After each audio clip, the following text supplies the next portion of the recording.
working though.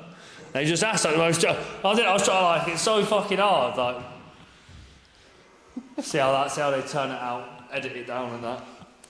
Right, check.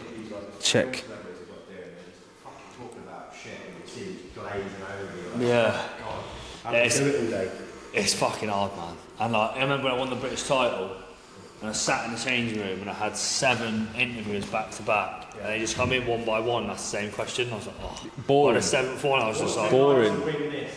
Yeah. Yeah, that's it. So I need you just to double check that everything's working on both cameras as and when. Alright? Right. Let's rock and roll. Watch your mouth when you're talking to me. Watch your step when you're walking with me. I got a lightning hand, strike you where you stand. Wanna try, be my guest on the Armchair Fan. So, welcome. Now this man needs no introduction, but we're going to introduce him anyway. A former British, English, middleweight champion. The greatest fighter Cornwall has ever produced. I know you'll probably say, but there was a man back in 1800. I wasn't alive then, so I don't care. He is the greatest Cornish fighter ever produced. Brad, the Newquay Bomb Pauls. Welcome. Thanks for having me. Thank you for being our first guest on the Armchair Fan. Appreciate it, thanks for having me, mate. Nice one. So, where do we start? Let's catch up. So what have you been doing with yourself, obviously, apart from getting punched in the face? Try not to get punched in the face is the main goal. That's what I've been trying to do. Just been training. Got a big fight lined up, so I'm preparing for that. Everything I got, as always. So obviously things are a bit different now because, you know, before you was the British champion, you obviously lost in it was a bit of a close contest. I actually had you really neck and neck, really. It was ebbing and flowing in the middle rounds. You got caught late on, which kind of changed it a little bit. But how have you sort of reacted to that loss? Straight back in the gym, recovered, and then I boxed. Through no fault of my own, I had to box 6 months later. In an 8-round comeback fight, won that fight. And then I've been in the gym since. It's fine as long as you learn from these experiences, and that was my 3rd headline fight in a row in 2024. And take the experience moving forward, and something good's coming. So every time I come and catch up with you, I'm always in the middle of nowhere, in a boxing gym in the darkest parts of the country, and you're just going to war, just getting yourself ready. Here we are today at St Column Boxing Gym in Newquay, in your hometown. What is it about these places that you find at peace? It's familiar, it's grassroots where I started. A lot of the coaches that are coaching at this gym, I used to box with when I was a kid. And great little setup. And it's nice to come back to the grassroots level and get a session in and have a little move around at the bags and pads and that. And obviously I'm preparing for a fight, so it helps. How important are these gyms to the local community? Massive. I started boxing in 2003 in a unit in an industrial estate with 1 punch bag. Wow. And that was the first boxing club Newquay ever had, and I was there straight away. And I couldn't have started without them, so essential to getting champions out of Cornwall. So this is obviously where the dreams start. Now, at what point was it for you along in your journey back then, was it that this dream become a reality when you knew it's go time? Good question. I chased the dream up country when I went to university and went to a sort of bigger club and got a national title. And I thought, I might be able to do something here. And then I went on a bit of a winning spree, won 12 in a row, half by knockout. Got a gold medal for my uni, and I thought, this is me. I was pretty set. I'm going to show you a picture. Don't worry, it's not a picture of my willy. Like I'm not getting cancelled. I'm going to show you that photo. Jesus, yeah, man. Now, going back in time. How old are you there? I was 12 years old. 12. So that was 2004, I think. And how old are you now? I'm 32 years old. 32. Looks 27 though, doesn't he? Do you know what I mean? Keep my hands up. That's what I mean. You can pay me for that glazing later. If you've got any advice that you could give that young man, what would it be? Invest in Bitcoin. Stay in school. Stay in school. Get a better job where you don't get punched in the face. Just keep going. You're going to achieve everything you ever wanted. Is there anything that you would say to him that almost like you wished at that age you knew about before? Stop drinking earlier.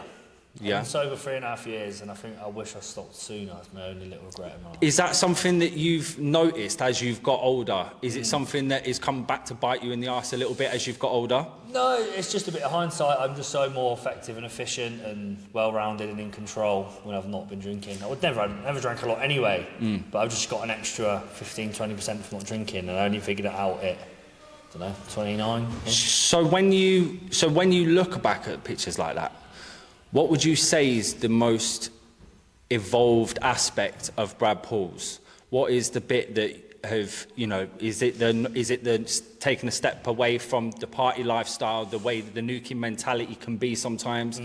Yeah, I guess so. I think just being, just carry on being stubborn.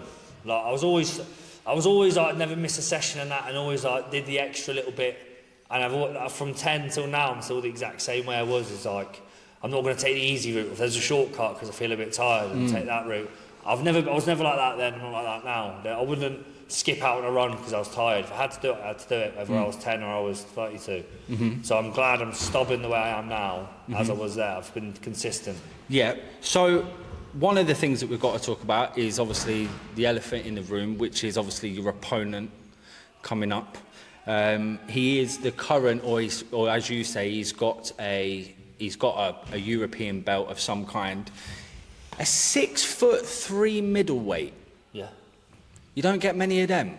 Yeah, no, it's rare. I was looking, so him and Hamza Shiraz, they are both 6'3", but they are pretty much the tallest middleweights in this era that are competing. How do you find that? Familiar. I'm just so used to being the shorter fighter, it's strange for a fighter so my height or shorter. Just so familiar. Remember when I was an amateur and I boxed a guy called Bryce Goodridge, you can Google this, and he was the tallest ever middleweight in amateur history. He was 6'5". Wow. And that was my first fight at middleweight when I was coming up, and didn't bother me, and I beat him. You got knocked the fuck out! You waste, man. Anyway, so obviously, like, for yourself, you obviously have to make weight. You know, you must find it hard to make weight because you're quite a stocky lad. Now, for him being 6'3", do you think that that's going to be something where if you drag him into deep waters later on, do you reckon that the fact that he is so tall and the fact that he can't sort of put on that extra weight, do you reckon that will go on in your favour? I don't really rely on it. I think it can be really deceiving making weight. Me, I don't look particularly big for the weight. I'm an average height for middleweight, but I think on the scales, on fight night, I'm probably as big as anyone. It's probably the same number or bigger than what he'll be. I think everyone makes weight different. I know people that are taller. I know super welterweights that are 6'2", they make weight easy, and it's just how their body's set up. But I don't rely on any disadvantage. I don't rely on him burning out. I don't rely on him struggling making weight. I'm expecting the absolute best, and then I prepare accordingly. Okay, so you're fighting on the Magnificent Seven show. That show started back in Saudi, should I say. That was the first one. This is the fourth Magnificent Seven show. Yeah. You've already been on 2 of them. Yeah. This is going to be your third. Yeah. Do you actually understand the magnitude of that achievement for what it is, or is it something that you're so in already that it's going to be something that you'll look back on in years to come and then truly appreciate it? I think I'll look back on years to come. It feels a bit familiar at the minute. Where you belong? Well, where I belong, and like, obviously 2024 was massive. I did 2 main events on Magnificent Seven. And it's one of them things, it's hindsight. I'm going to look back and go, wow, I was part of this stacked card. You look at all the names on the card, and to be part of it is crazy, and more to come. I just want more of that. So let's just say we skip 10 years from now, when you are looking back and you are appreciating all your achievements and accolades. What does life look like for Brad Pauls in 10 years' time? What is it you want to be doing? Do you want to still be involved in boxing in some capacity, or is it like Is it like an old ex-girlfriend that you just can't wait to see the back of? Leave me alone, I don't want no part of it. Are you gonna be like Tony Bellew, like just need to get back to a wife and kids safely, and that's it? Respect a man's privacy. I've come to the boxing to support my friend. Put the camera away, man. I feel like you're the police.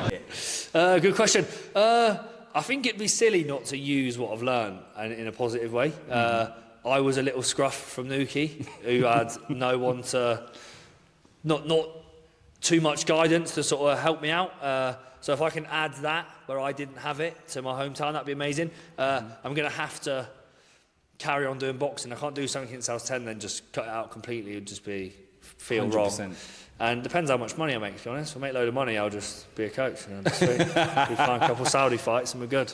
So speaking of like life after boxing, now obviously your stablemate, good friend, lifelong career partner, Linus Udofia, recently retired. How much of a hole is he left in the gym? Massive. Where he was such a big character, and we were just talking about some of the jokes he made and that, and he was controversial and funny. And there was no controversial jokes. He was clean, straight down the line. PG stuff. PG. Knock jokes and that. Don't worry, we're not adding this to the footage anyway, so don't worry. Linus, you're all right for now. But yeah, it made me very aware of my own mortality, because we're the same age, we started at the same time, and something in him just felt like he couldn't do it no more. And that could be me soon, but it doesn't. I don't feel like that. But yeah, just to see him do that, it was a bit of a kick in teeth as well. He underachieved massively for how good he was. 100%. I agree. And it's just a bit of a shame, and that's life. That's how it goes. And I miss him, man. I miss him in the gym. Like, he's hilarious. So it's tough. It's tough. Because I was going to say, like, obviously you guys must have spurred each other on. If he's getting up and doing the runs, you're getting up and doing the runs. If he's doing that extra yard, you're doing 2 yards. So how are you finding that the lack of that competition? Obviously, you've got people in the gym, but there's something about you and Linus that it was, people obviously compared you to Rocky and Apollo. It's for the obvious reasons, because you were friends, you never would have fought each other, but it doesn't mean that you didn't compete against each other. Yeah, it's true. It's funny. It was sort of like we're both sitting in the mud together sometimes. We both had the exact same struggle consistently. And whatever the struggle was, and sometimes it wasn't even boxing, it was all the aspects that come with it. What's your weight? We're both making the same weight. We both come down at a similar time. And, what are you thinking about social media if you post stuff like this? Because we have to learn marketing, and he was good at that stuff. Ticket sales, what do you find works best selling tickets? And all of these things had all the exact same struggles at the exact same time. Both started on small hall together and worked our way to TV fights together.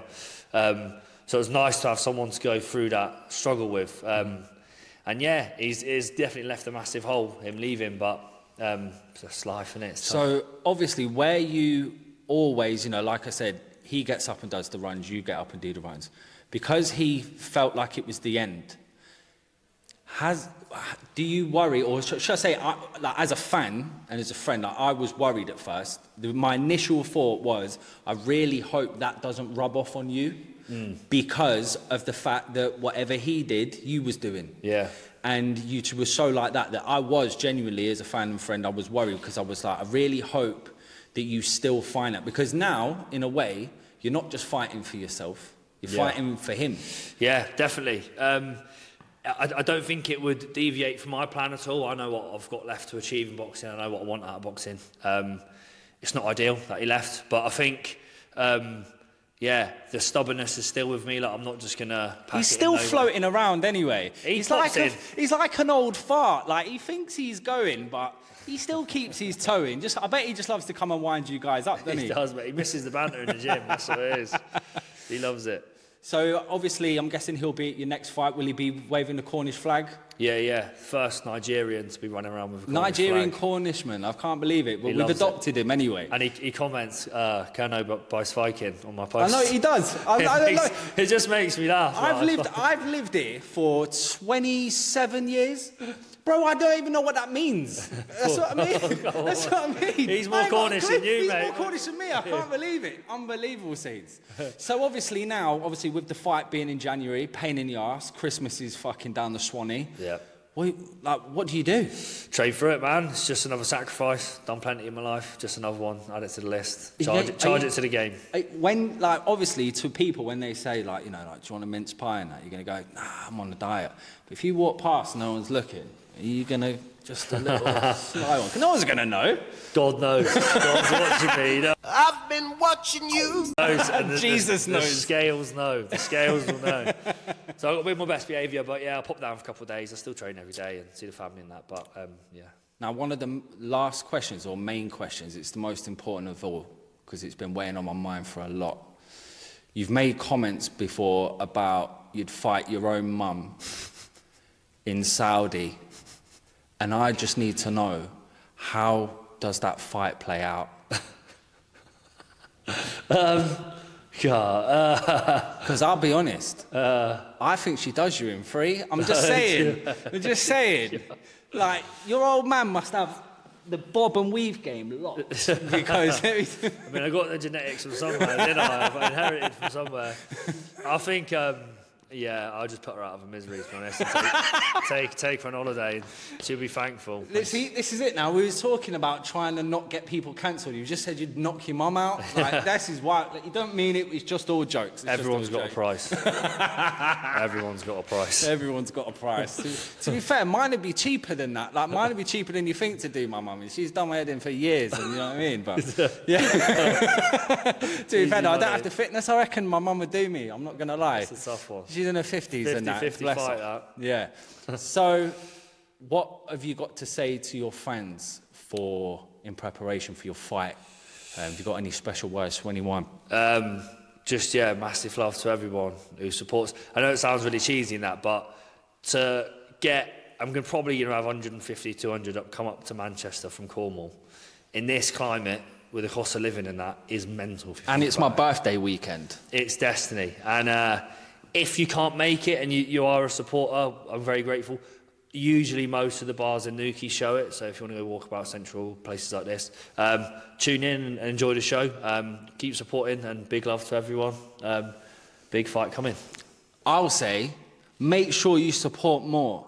The fact is, there is a lot of people that do support you. Yeah. But I think there should be a lot more buying tickets. Yeah. I'll tell you that for sure. It's one thing like having all these thousands of people who say they support, but this is a once in a lifetime thing. Like, you're not going to get many fighters in the near future, in the past, from this area. If you are local, make sure you support Brad Pauls. Like, we're all in this together. If you're from Newquay, you're part of the journey. So make sure that you go, make sure you buy your tickets and support. Amen to that. Well, thank you for coming on the Armchair Fan and being the first guest. Thank you, mate. And hopefully it's the first of many. Come on, son. Let's go. Come on, son. Love it. Love it, mate. Thank you, my brother. You definitely hit record, yeah? Yeah.